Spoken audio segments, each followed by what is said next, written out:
时光如千年般的逝来，两天的盛会也将慢慢的接近压轴，接近尾声。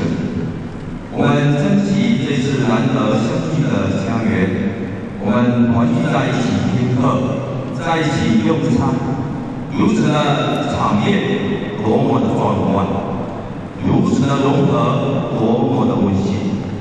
我们深感荣幸。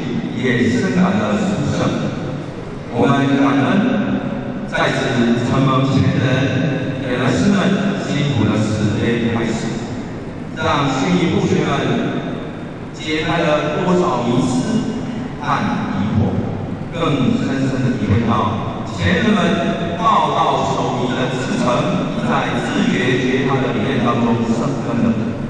前人们救度众生的宏愿。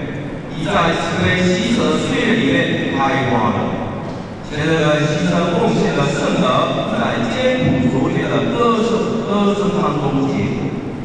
今后先义后学，如何展望未来，承担岁月新传的重责大任？